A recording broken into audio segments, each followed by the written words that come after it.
पिछला सप्ताह हंगामा खेज रहा और कांग्रेस और राष्ट्रवादी कांग्रेस किसानों के मुद्दे पर अड़ी रही। इस सदन का कामकाज कैसा होना चाहिए, नेताओं के आचरण कैसे होने चाहिए, सदन में लोग एक दूसरे के साथ व्यवहार कैसे करने चाहिए। उनका नाम है नागेश केसरी। सर, आपका स्वागत है गुलिस्तान न्यूज में। सर बताइए कि पिछला सप्ताह जो रहा काफी हंगामा खेज रहा है विधानसभा का, लोग हंगामा क्यों करते हैं, क्यों होना चाहिए हंगामा?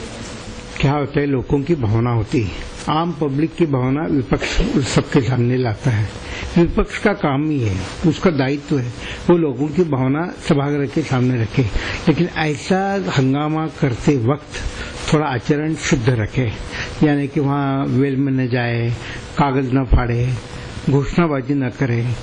हाँ, अपनी जगह पर बैठ के अपने तीखे शब्दों में संसदीय शब्दों का उपयोग करते हुए उन्होंने अपनी भावना व्यक्त करनी चाहिए, और भावना व्यक्त करना उनका प्राकृतिक धर्म ही है।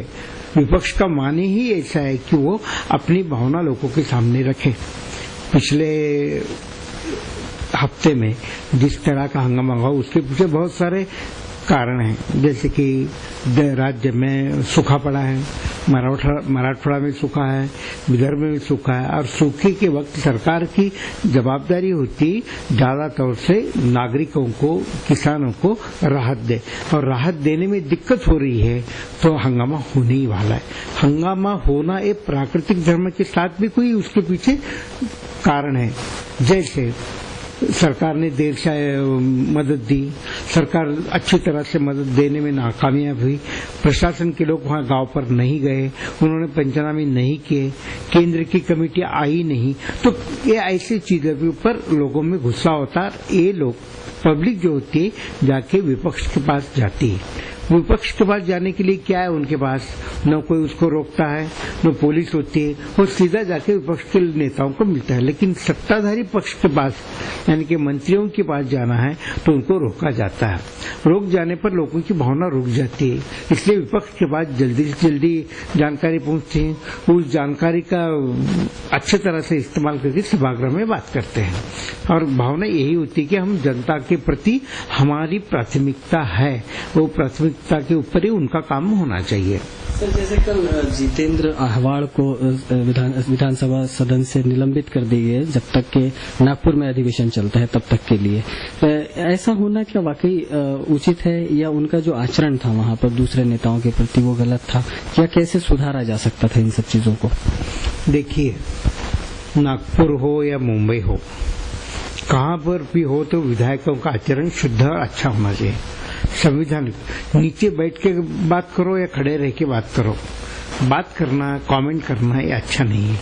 और जब वो संसद का या विधिमंडल का महत्व या उसकी महानता ठीक नहीं रखते तो होना ही निलंबन। आपने गलत काम किया, नीचे बैठ के बात किया, वो कुछ भी हो, जो लफ्ज उन्होंने निकाले हैं, जो अध्यक्ष ने खारिज किए है, उसका दखल नहीं लिखा। जो वास्तवता है वो वास्तवता है, लेकिन सभागृह में काम करना है तो अच्छे ढंग से काम करना है। जितेंद्र अहवाड़ एक सीनियर मंत्री रह चुके हैं, पार्टी के कार्याध्यक्ष रह चुके हैं, उनसे ये उम्मीद हो नहीं सकती। हाँ, उनका संताप, उनकी भाषा, उनको जो कहना है, जिस विषय पर उनको गुस्सा बताना है, वो बताने का तरीका है।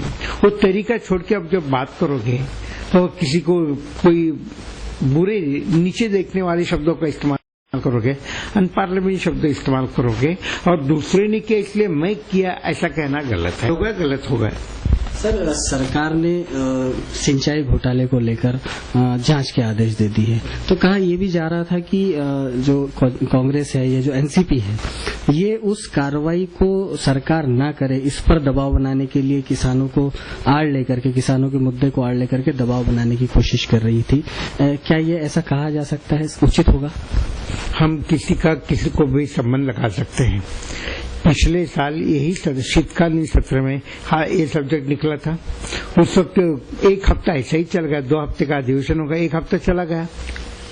अभी भी वही उसको पकड़ के क्या पिछली सरकार ने उसकी जांच की, चितले कमेटी का रिपोर्ट आ गया, और रिपोर्ट के बाद में चर्चा भी हो गई। अब वही विषय पिछले सरकार ने उसके बारे में कुछ कार्रवाई करने का सोचा, जो कार्रवाई उन्होंने तय किया था वो हो गई नहीं, आई हुई सरकार ने उसको कार्रवाई की है। वो कार्रवाई होनी तो होनी। और अजित दादा, छगन भुजबल, तटकरे ने कहा है कि जो होना है होने, पानी का दूध का दूध, पानी का पानी होने दो। ऐसे होने के बाद इसके पीछे रह के क्या करना है, ये हमारा अंदाज है। उसको कैसे रोक सकती है सरकार? ऑलरेडी ये सब्जेक्ट, ये विषय पुलिस के पास गया है, उनको इन्वेस्टिगेशन का उसी वक्त दिया गया है, सिर्फ साइन होना बाकी था। ये दबाव से कुछ नहीं होता है, और सच आने दो लोगों के सामने। सर, हमने पिछली बार देखा है कि जैसे एनसीपी ने बाहर रह के समर्थन देने की बात की थी सरकार को, अटकलें चलती रही काफी दिनों तक। उसके बाद में फिर यही हुआ कि शिवसेना का समर्थन ले लिया गया। अभी दोनों पक्ष जो है, कांग्रेस भी और एनसीपी भी, ये दोनों विपक्ष में बैठने के लिए तैयार हैं। क्या इस विधानसभा, इस शीत सत्रकालीन जो अधिवेशन चल रहा है यहाँ पर नागपुर में, इनको मतलब किसी को अपॉइंट किया जा सकता है या उनको ये दिया जा सकता है कि आप बैठिए? आपको नेता प्रतिपक्ष के बारे में कहना है, एक बात कहता हूँ, हर पार्टी की अपनी खुद की राजनीति होती है। नेशनलिस्ट कांग्रेस की एक अपनी भूमिका थी। देखो, जिसको हम बुद्धिबल कहते हैं, उसमें हर जो प्यादे होते हैं उसका एक एक महत्व, जैसा घोड़ा है, वजीर है, ऊंट है, उसका अपना चाल होती है। शरद पवार और उनकी पार्टी ने उस वक्त जो चाल खिली, उसकी वजह से उनका बिल्कुल कोई ना कोई राज है, वो राज होना ही चाहिए। हम वो राज को ढूंढे, लेकिन उसका मकसद ये नहीं है कि आज उसके ऊपर ही बहस करें। उन्होंने किया, क्यों किया, कैसे किया, क्या उसका फायदा उठाया। राजनीति में फायदा उठाने वाला होते, उन्होंने उसका फायदा उठा लिया। उनके कहने के बाद शिवसेना को लगा कि हम उनके साथ जाए। चीफ मुख्यमंत्री देवेंद्र फडणवीस को लगा नहीं, हम नेशनल कांग्रेस का पार्टीमान नहीं लेंगे। फिर उन्होंने गेम किया, नहीं हम आपका पार्टीमान लेते भी नहीं, करते भी नहीं। सभागृह में उनका बहुमत आवाजी मतदान से वो हो गया। हर चीज वो करते रहे। राजनीति में खेल है, राजनीति एक बुद्धि का खेल है, हमें उसको ढूंढना है। और अभी नेता प्रतिपक्ष बनाना है तो उसकी रणनीति भाजपा सरकार ने तय की है, कब करना है, कैसे करना है, क्यों करना है। अब वो चाहती उनके तरफ से प्यादे हलेंगे और ये लोग इनको जिस तरह से सपोर्ट करें उसके ऊपर है। लेकिन करना, लोकशाही में नेता प्रतिपक्ष होना चाहिए, ये जवाबदारी हमारा। हम भी विपक्ष के जैसा ही काम करते हैं, लेकिन करते हमारा बैलेंस होना चाहिए। हमें राजनीतिक भूमिका नहीं लेनी चाहिए, हम किस पक्ष के नहीं, लेकिन हमारा खुद का राजनीतिक विचारधारा है। हम राजनीतिक खुद जानते हैं, हम पॉलिटिकल पार्टी के वर्कर नहीं, हम पॉलिटिकल साइंस के वर्कर हैं। हम पॉलिटिकल साइंस देखते हैं और जनता के हित में हमारा विचार सामने रखते हैं। सर, इसके पहले देखा गया जैसे विदर्भ का एक बड़ा मुद्दा है महाराष्ट्र में, विदर्भ को लेकर, विदर्भ अलग होना चाहिए। और जब पीएम नागपुर में आए या जितनी भी चुनावी सभाएं यहाँ पर ली गई, वहाँ पर एक घोषणाएं की गई कि हाँ विदर्भ अलग होना चाहिए, हम इसके पक्ष में हैं। लेकिन जैसे ही बीजेपी सरकार में आती है तो विदर्भ के बारे में बात करने पर बिल्कुल वो लोग इनकार कर देते हैं। तो इस बारे में क्या है, विदर्भ अलग होने में वाकई अटकलें हैं या इसमें वाकई कोई ऐसा मैकेनिज्म जो फेल हो रहा है कि ऐसा नहीं किया जा सकता, ऐसा कुछ हो रहा है? देखो, आज महाराष्ट्र में भाजपा के साथ पूरा बहुमत नहीं है, उनके साथ शिवसेना आकर बैठी है। शिवसेना को उन्होंने बुलाया। शिवसेना संयुक्त महाराष्ट्र, अखंड महाराष्ट्र की भूमिका लेती है और भाजपा को छोटे राज्यों की कल्पना है। ये उनकी आज की कल्पना नहीं, मुझे लगता है 95 के पहले से उनकी कल्पना है। मैं खुद ने, जब मैं लोकसत्ता में था तो मैंने खबर दी थी, पूना में इनके नेशनल पार्टी की बैठक हो गई थी, वहां पर प्रमोद महाजन भी उपस्थित थे। मैंने देखा इन्होंने छोटे राज्यों की कल्पना रखी है।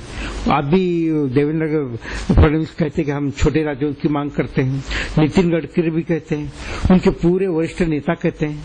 ये उनका काम है, राजनीतिक उनकी भूमिका है। हर पार्टी की खुद की राजनीतिक भूमिका है। जब वो संयुक्त सरकार में बैठे तो दूसरे अपने दल को साथ लेकर काम करेंगे, उसका भी विचार होना चाहिए।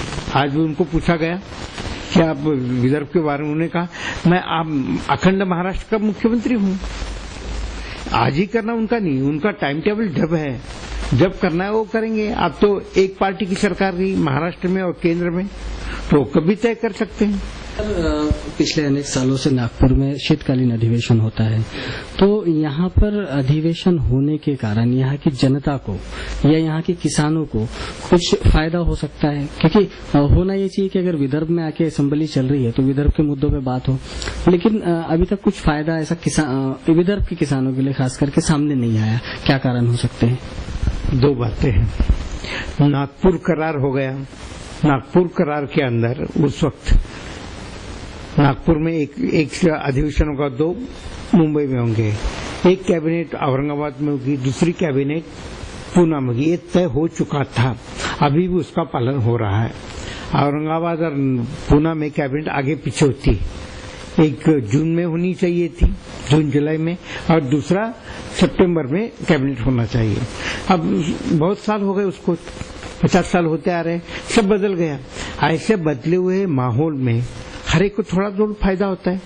मैं ये नहीं मानता हूँ कि नागपुर में अधिवेशन होने से किसानों को किसी का फायदा नहीं, 100% फायदा हो गया। नागेश जी, नेता प्रतिपक्ष का क्या जवाबदारी होती है सदन में?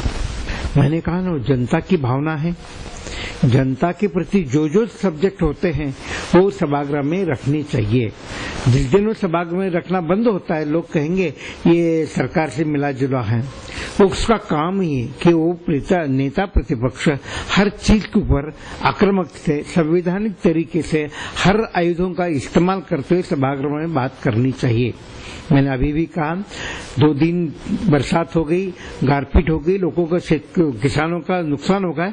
कल उन्होंने आवाज उठाना ही चाहिए, उनका कर्तव्य है। ये कर्तव्य को लेकर उनका काम है।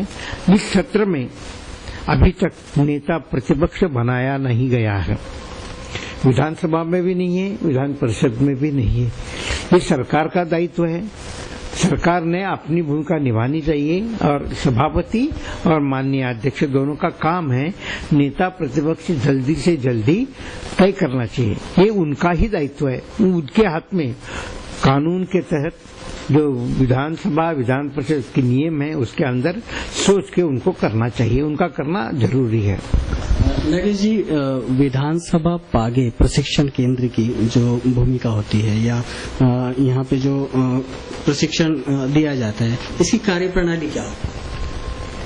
इसका काम, इसका एम क्या है कि लोगों को यानी कि विधायकों को अच्छी तरह से सभागृह का काम करने का मौका मिले, उनको कानून बताए, नियम बताए, बगैर हंगामा करे, सवाल उठाए और उसका हल निकाले।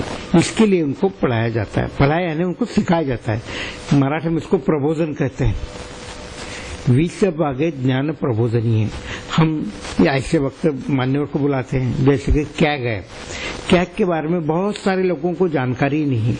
वो कैग का काम क्या है, किस तरह से प्रशिक्षण दिया जाता है, किस तरह से वो ढूंढते हैं, ऑडिट कैसा होता है, देखने के बाद उसका अहवाल आता है। अहवाल आने को उसकी क्या जानकारी है वो हाउस में आती है। उसके ऊपर एक्शन टेकन रिपोर्ट यानी कृतीय अहवाल रखा जाता है, कैबिनेट उसको मंजूर करती है। ऐसे सब चीजें उनको बताने के लिए ये विसप आगे संसदीय प्रशिक्षण केंद्र तैयार किया गया है। ये हम विसप आगे की तरफ से ये भी किया जाता है। नागेश जी, आप वरिष्ठ पत्रकार होने के नाते आपने काफी विधानसभाएं कवर की है, काफी सारा तजुर्बा है आपको राजनीति का। जो जांच बिठाई गई है सिंचाई विभाग को लेकर, उसके घोटाले को लेकर, क्या नतीजे निकल के सामने आने का हम अनुमान लगा सकते हैं? अनुमान ही बोलना चाहिए। देखो, कोई चीज अनुमान के ऊपर मत जाइए। चित्र कमेटी का हवाला आ गया है, मुझे ये बिल्कुल मंजूर नहीं हो रहा है मेरे दिल को कि हम कुछ और गलत आने वाला है। हम क्यों ऐसा कहते हैं? चित्र कमेटी ने किया है, जिस तरह से जांच हो गई उसको सामने आ गया है ना, और कुछ होगा तो सामने आ जाएगा। इंतजार करो, इंतजार का फल अच्छा होता है। इंतजार करो, नागेश केसरी जी का कहना है कि इंतजार का फल मीठा होता है।